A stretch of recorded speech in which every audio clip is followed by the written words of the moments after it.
तो देखो आज हम लोग एक पॉलिटी के बहुत इंपॉर्टेंट चैप्टर करने वाले हैं दैट इज सिटीजनशिप। और इसमें से क्वेश्चंस बहुत बार एग्जाम में पूछे गए हैं।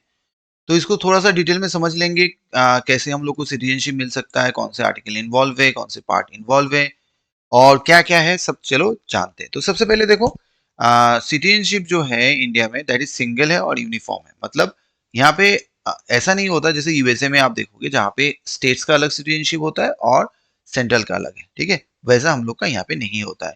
सिटीजनशिप के आर्टिकल देखोगे तो ये 5 से 11 तक ये आर्टिकल कवर करता है।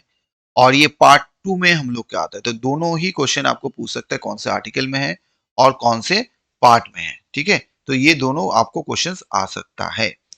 और देखो इसमें क्या है,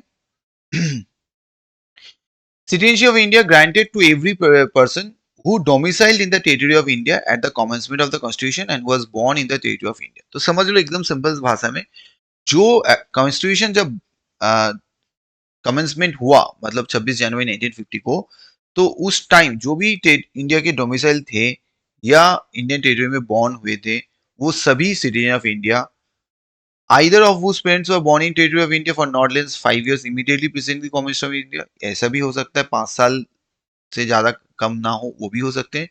Who has been ordinarily residing in territory of India for not less than 5 years immediately preceding commencement of India, वो भी बन जाएंगे। ठीक है, अच्छा तो 5 साल से नीचे नहीं हो रहा है, 5 साल से ज्यादा अगर आप रह रहे हो, आप जन्म ले हो टेरिटरी, तो आप बन जाओगे citizen. Indian citizen has the following rights under the constitution which aliens does not. Aliens मतलब जो फॉरेनर्स हम लोग कहते हैं, वो उनके पास जो नहीं होता है वो हम लोग कहते हैं।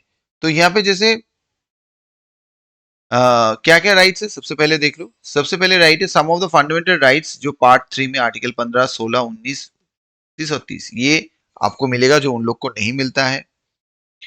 Only citizen are eligible for office president, vice president, जज ऑफ द सुप्रीम कोर्ट। सिर्फ सिटीजन ऑफ इंडिया में बन सकते, फॉरेनर नहीं बन सकते। हाई कोर्ट का हो गया, attorney general, governor, state member, कोई भी। Only citizen have the right to vote, और सिटीजन ऑफ इंडिया को ही जो है राइट टू वोट है, बाकी किसी को नहीं है। ओके, चलो नेक्स्ट आ जाते हैं। Enemy aliens are not entitled to benefit of the procedural provisions, जो भी है उनको नहीं। अरेस्ट और डिटेंशन के लिए जो बाकी फॉरेनर्स को, एलियंस को मिलता है, लेकिन जो एनिमी कंट्री है, ठीक है, जैसे पाकिस्तान हो गया, उनको नहीं मिलेगा। अब सिटीजन ऑफ 1955, इसमें क्या क्या प्रोविजन है, provides for acquisition of Indian citizen in the following veg. Citizenship act 1955 में आप कैसे जो है आपको मिल सकता है सिटीजनशिप इंडिया में, वो बताया गया। जनरली एवरी पर्सन जो भी बॉर्न ऑन और आफ्टर 1950 में बॉर्न हुआ है, उसके बाद में हुआ, shall be citizen of India if either of his parents was a citizen of India at the time of birth. अगर उसके आइदर ऑफ द पेरेंट्स, माता पिता कोई भी जो है वो सिटीजन ऑफ इंडिया वो बन जाएगा। A person who was outside India on or after 26 January 1950 shall be citizen of India by descent if his father was a citizen of India at the time of the birth।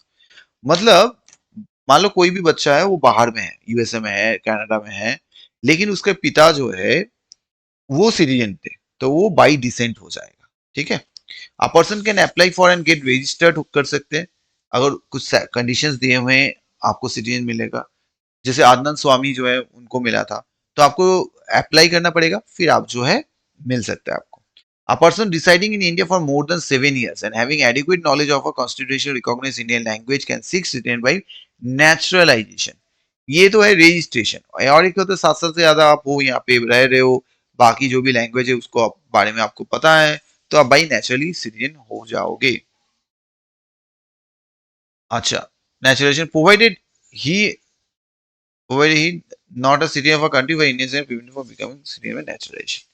अच्छा, ऐसा भी important है, मान लो कौन सा बंदा naturalisation होगा, ऐसा कोई कंट्री का नहीं होगा। मान लो उस कंट्री में कोई इंडियन सिटीजन है, लेकिन वो बाई नेचुरलाइजेशन उस कंट्री का सिटीजन नहीं बन पाएगा, तो उस कंट्री का यहाँ पे जो सिटीजन है उसको भी ये फैसिलिटी नहीं दिया जाएगा।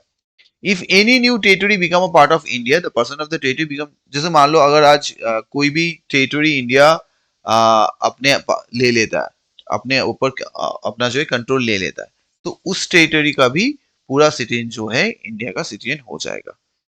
सिटीजनशिप कैसे जा सकता है, रिनाउंसिएशन छोड़ दो, termination if the same voluntary acquire the citizen of another country, अगर आप दूसरे कंट्री का सिटीजनशिप ले ले रहे हो, और deprivation of citizen by the government of India, government of India किसी का अगर सिटीजनशिप छीन ले तब कर सकते हो।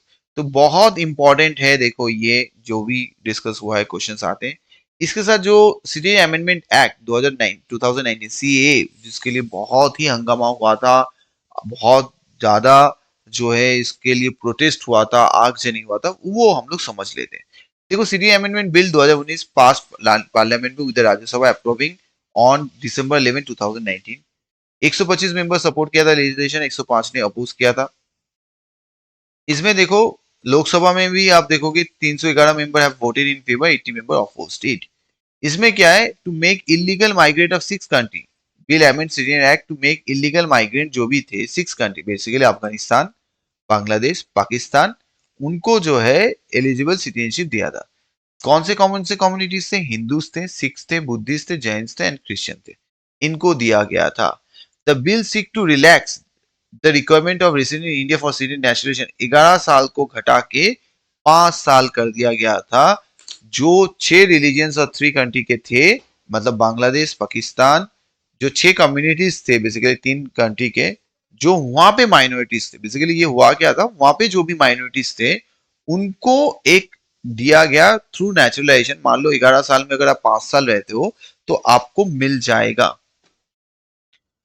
अच्छा, this provision of the bill will not apply to tribal areas of Assam, Meghalaya, Mizoram, Tripura, जो भी 6 शेड्यूल में यहाँ पे नहीं कर सकते क्योंकि वहां पे इनर लाइन परमिट रिजीम है। ठीक है।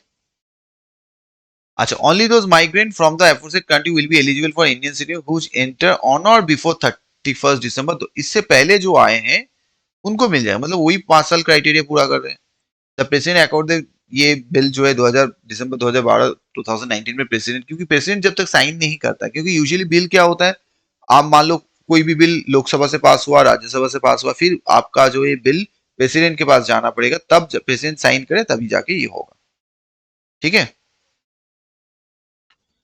तो CAB now become the CA amendment act, provision of city in India on the basis of city in mother was introduced in 1992 में जो हुआ था उसके बेसिस में। तो ये इंपॉर्टेंट चीजें हैं, जरूर याद रख लेना। सीए रिलेटेड भी क्वेश्चन पूछ सकता है। सिटीजनशिप छोटा सा है, ज्यादा बड़ा चैप्टर है नहीं, अच्छे से देख लो। Thank you for watching, bye bye.